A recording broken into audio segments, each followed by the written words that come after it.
I'd like to play a little word game with you. All you have to do is just fill in the blank.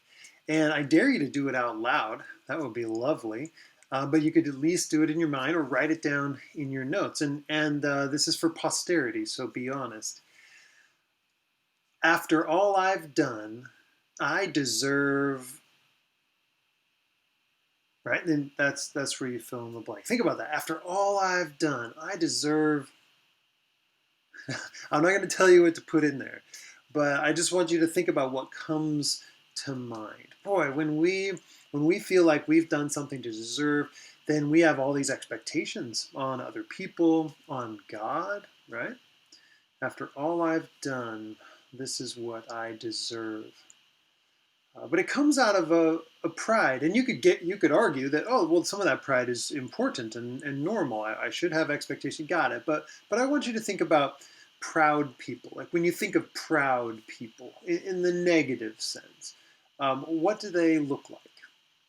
What do proud people look like? Well, I think at the highest level, I think atheists strike me as very proud. They have no fear of God, and they can, not all do, but they can look down on others because they don't have to look up, right? C.S. Lewis in Mere Christianity said, "A proud man is always looking down on things and people. And of course, as long as you're looking down, you cannot see something that is above you." And that's what's super important for us to understand is that our posture is supposed to be looking upward at the grandeur of God. There was a small boy on his vacation trip with his family. They visited the Grand Canyon. Wow, how beautiful, how amazing. The guide had just told them that the canyon had a depth of 1 mile. Amazing, right? The boy's parents just looked with rapture at this beautiful marvel of nature. And as they were turning to leave, the boy leaned out and spit over the rim of the canyon. And that night he wrote in his journal, in his diary, "Today I spit a mile." Like, isn't that awesome? You're thinking that you have done this amazing thing. Look at what I've done, but you've avoided the beauty and the grandeur. That's just a small little bit of how our pride keeps us looking at what we have done instead of what God has done. And today we're going to look at Esther chapter 2, and we're going to look at the nature of pride and where it leads. So in Esther chapter 2, verse 16, I'm going to read not all of every bit of it. I want to leave some of that to you, but I want to highlight and tell the story here. Okay, so in Esther chapter 2, verse 16, we find that Esther has been taken to the king in his royal palace, and the king loved Esther more than all the women. And she won grace and favor, and she now becomes the queen of the empire. Mordecai was sitting at the king's gate, and Esther had not made known her kindred or her people. Remember, she's of the Jewish people. So she hadn't made known that as Mordecai had commanded her, for Esther obeyed Mordecai just as when she was brought up by him. And so it says, in those days, Mordecai was sitting at the king's gate. The king's gate would be like a third of a football field, really a big section. That would be standing at the gate. There'd be courtyards, there'd be halls around there. And so it'd be a place where royal officials would work. And Mordecai one day overhears two guys who were guarding that threshold, and they were mad at King Xerxes and wanted to kill him. And so Mordecai heard about it. He told it to Esther. Esther tells the king and says, "Mordecai, the guy who sits at your gate, one of your officials, has done this great thing." And the king's life is spared. When they found out what happened, they hung the two men on a pole. They pierced them and hung them, displayed for all to see. Pretty awful stuff. And it was recorded in the book of the Chronicles in the presence of the king. Write that down. Mordecai, that guy's the man. Now, then after these things, King Ahasuerus, this is the same as Xerxes, promoted this guy named Haman. He's an Agagite, and we learned this last week. The family that Mordecai has come out of is sworn enemies with this guy's family, the Amalekites. To this day, Agagites and Amalekites are used as kind of a warrior terminology. Even in Jewish conversation now in the state of Israel, some news articles have come out. These guys are like Amalek to us, right? So there's this long-seated hatred for each other in there. And then we find out that Haman has been elevated. He's been advanced above all the officials who were with him. And all the king's servants who were at the king's gate bowed down and paid homage to Haman, for the king had commanded this concerning him. So now in the gate, here comes Haman, everybody bows. But Mordecai didn't bow or pay homage.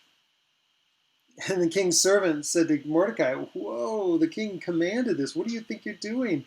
And day after day, they tried to press him and say, "You got to do this. You got to bow." And then they told Haman to see whether Mordecai could hold this position, whether he could actually refuse in this way.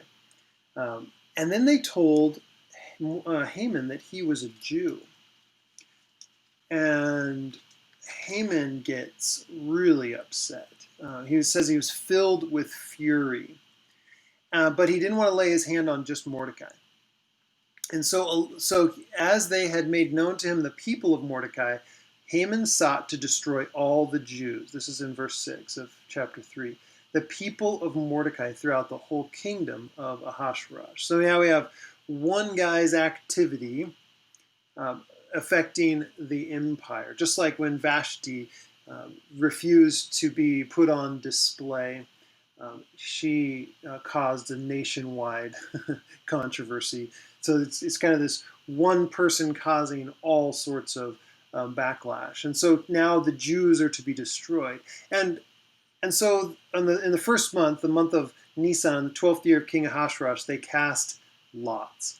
So Haman wants to decide, when are we going to do this? When are we going to destroy them all? And so he casts lots and finds out that there is a day ahead that we want to do this. And so they cast it month after month until the 12th month, which is the month of Adar. And then King Ahasuerus said, there's a certain people scattered abroad and dispersed among the peoples in all the provinces of your kingdom, and they don't do what you say. They don't respond to your laws, and so it'd be best if you just got rid of them. So, hey, let's do this. I'll give you a bunch of money, probably as much as you'd receive in tribute. So there's this really high, a crazy amount, and I will take care of this for you, this big problem. And so the king gave him a signet ring to Haman. And this enemy of the Jews is able to do whatever he wants to do with this. Curiously, the edict is now sent out, and it's sent out on the eve of Passover. Remember, Passover was that night when the Jewish people put blood on the doorposts of their house so that the angel of death would pass over them in its destruction of their enemies. And now we see on the very eve of Passover, this edict is sent out to everybody in the nation. The decree orders that all the citizens of Persia are supposed to take up arms exactly 11 months later and kill young and old, women and children, on the 13th day of the 12th month. So we see this order of genocide sent all over the kingdom. The couriers went out hurriedly by order of the king, and the decree was issued in Susa, the citadel, and the king and Haman sat down to drink, but the city of Susa was thrown into confusion. So here you've got one man's pride causing an avalanche of horrific proportions. And one of the things that you just need to see in the midst of Esther, Karen Jobes talks about this as a sub-theme in the Esther story, is that when maniacal need for honor and respect, after all, I deserve this, when maniacal need for honor and respect is coupled with absolute power, The result is oppression and injustice. That's rolling through this. We can see that just the horrific nature of pride as it requires honor and respect. We've all felt that. After all I've done, I deserve. And we know how that feels inside of us. Maybe that's respect from a boss or a parent or a spouse or a child or a neighbor. Uh, but we feel that just rising up in there. But I want us to think about two people here in this story, Mordecai and Haman. Mordecai might be thinking,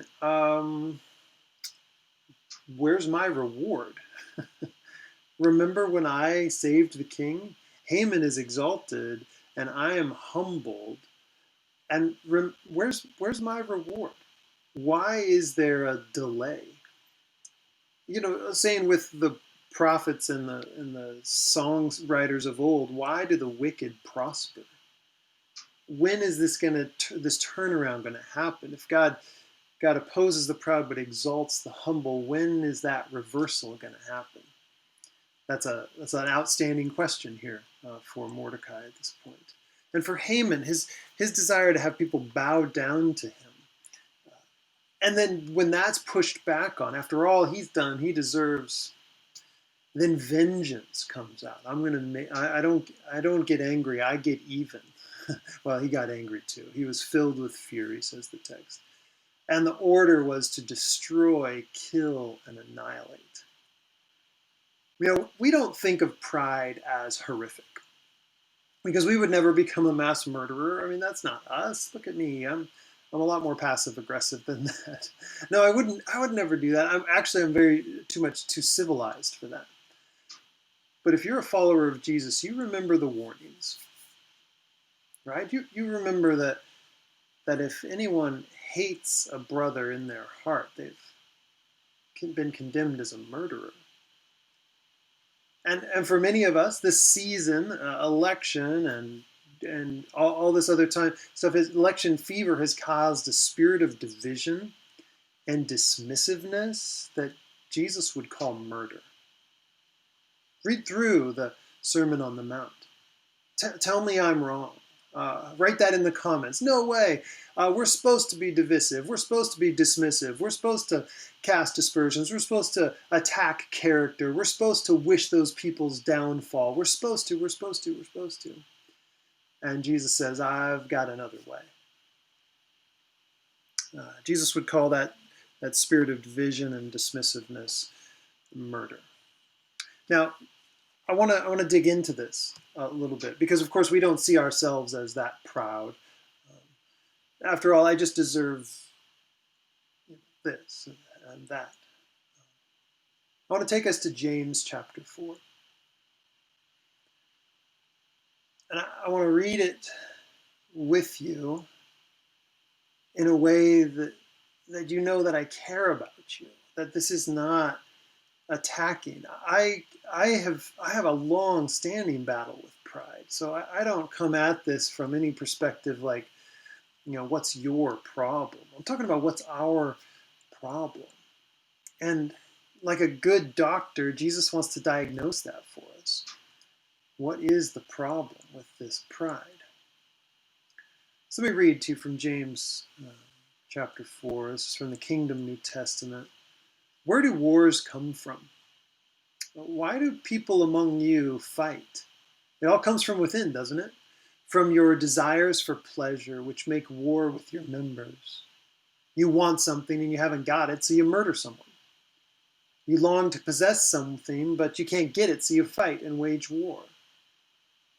The reason you don't have is because you don't ask for it. And when you do ask, you don't get it because you ask wrongly, intending to spend it on your pleasures. Adulterers, don't you know that to be friends with the world means being enemies with God? And so anyone who wants to be friends with the world is setting themselves up as God's enemy. I didn't like to hear that, did you?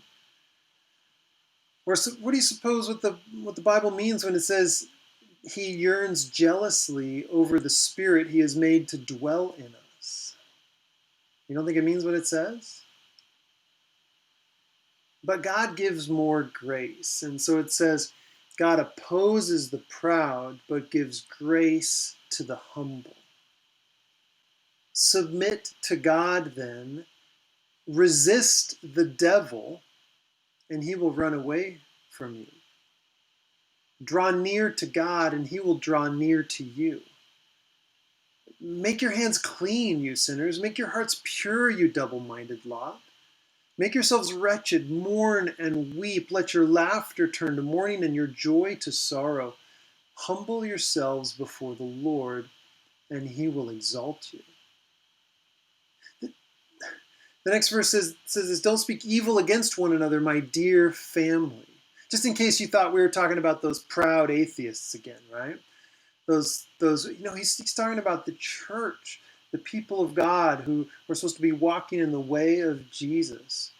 He says, make yourselves wretched, mourn and weep. Let your laughter turn to mourning, your joy to sorrow. Humble yourselves before the Lord, and he will exalt you. Don't speak evil against one another, my dear family. This is in verse 11.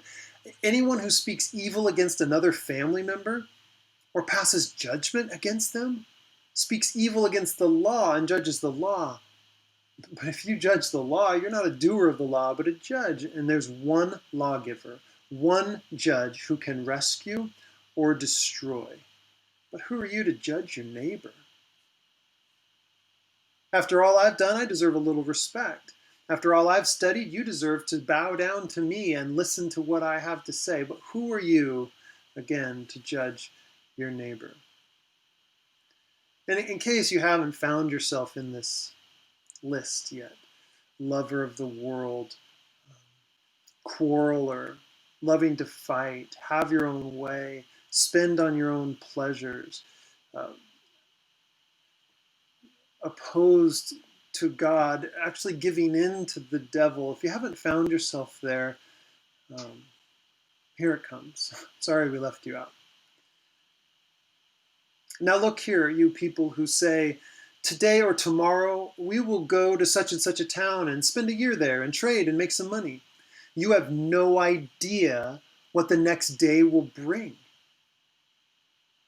What is your life? You're a mist which appears for a little while and then disappears again. Instead, you ought to say, if the Lord wills, we shall live and we shall do this or that. But as it is, you boast in your pride. All such boasting is evil. All such boasting is evil. Did you know that that's in opposition to God? Did you know that that's in concert with the devil? Did you know that your decision making and your proud decision making of saying, look at me, I spit a mile. Look at me, I'm doing this. Look at this, I can do all this. After all I've done, I deserve. Did you know that that is in opposition to God? And this year, especially this year, we should have been figuring this out. We can't boast in our pride and say, oh yeah, I'm going to go here and do this, and then I'm going to go do this, and then I'm going to do this, as if we were atheists. Instead, you ought to say, if the Lord wills, we'll go here and we'll do that. If the Lord wills, we'll live another day. If the Lord wills, my retirement package will stay secure. If the Lord wills, we will eat this next meal together. If the Lord wills, we will keep our home. If the Lord wills, this church will continue to thrive and have a mission in Issaquah. If the Lord wills, we will pursue the kingdom on this earth as it is, right? If the Lord wills. But as it is, you boast in your pride, and all such boasting is evil. Now, I don't know about you, but I haven't thought about planning as evil, but the Spirit wants to speak to us right now in this moment. You probably didn't know that pride was that much of a problem for God, did you? Verse 16, and it says again, you boast in your pride, all such boasting is evil. So then, if anyone knows the right thing to do, but doesn't do it, it becomes sin for them. So now we know the right thing to do. Now we know that we must submit to God. Now we know that those things are against God. that those are like living like atheists again, right? Who don't have to look up; they can always just look down, because after all, there's no hierarchy, there's no one above them, but the Father is above. After all I've done, I deserve fill in the blank. The decisions that we make show either our humility and submissiveness to Jesus, or our pride and willfulness. How many times have you thought this? I know better than God on this one. I think I know myself better than he does. I'm going to make this decision about work or about your romantic life. That's like hands off, Jesus. Don't touch, right? This is the person I want to date, and that's just the way it goes. God, I know myself better than God knows me. Arrogance, evil. Or how much you save and spend and give? Did you know God's interested in that? If the Lord wills, I will save this much money this month. If the Lord wills, I will spend this much money this month. If the Lord wills, I'll be able to give this much to his kingdom purposes this month. So the decisions we make either show our humility and submission, or our pride and willfulness, thinking you know better than Jesus on this decision. I think the biggest thing standing in the way of God moving through his people is pride. I deserve fill in the blank. The biggest thing standing in the way of God moving through his people is pride. You know why? Because it's God standing in the way of his people. God opposes the proud. He gives grace to the humble. He opposes the proud. He gets in the face of those that think they can manage on their own without him. Actual atheists, of course, do this, but practical atheists do this as well. Well, I can manage on my own without him. How many days have we gone without even pursuing a conversation with God?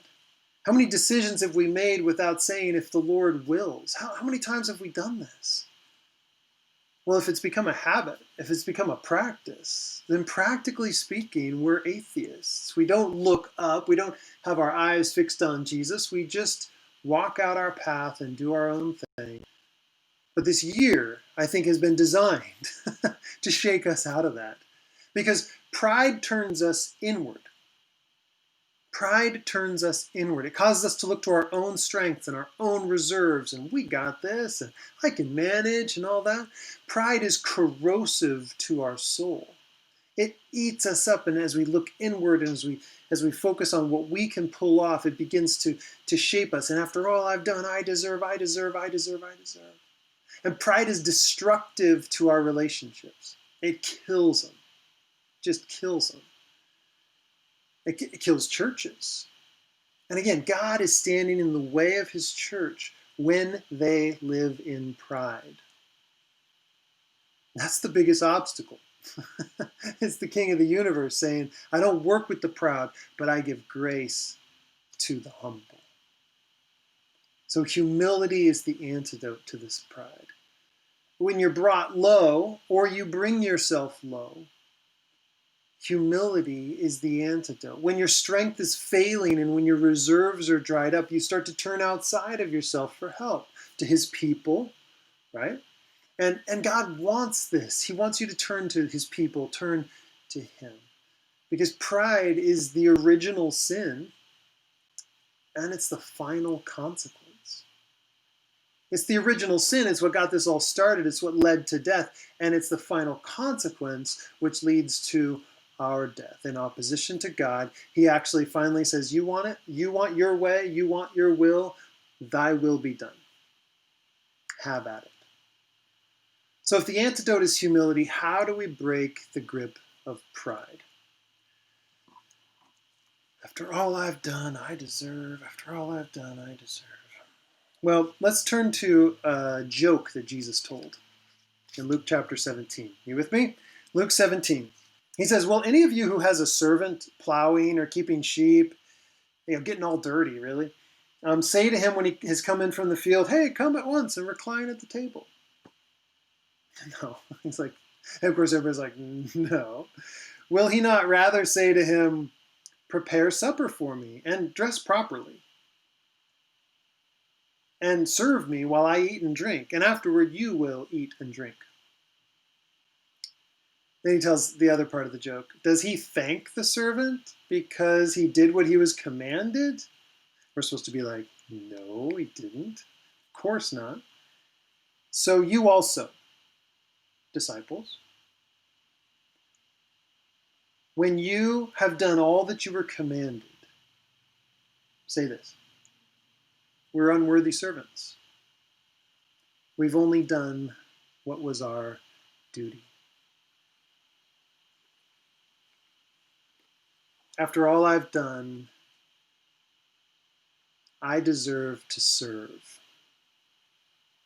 When I think about my life as an unworthy servant, when I look in the face of Jesus and realize what he has done for me, what a wretched person I was, and how he's saving me, how he's forgiven my sin, and how I can live in open confession with God and with other people, saying, I don't know why God loves me, but he's poured out his love into me.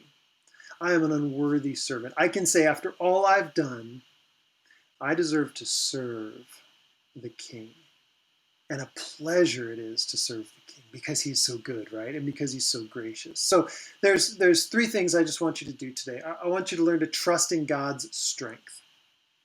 2 Chronicles 16:9 says, the eyes of the Lord search the whole earth in order to strengthen those whose hearts are fully committed to him.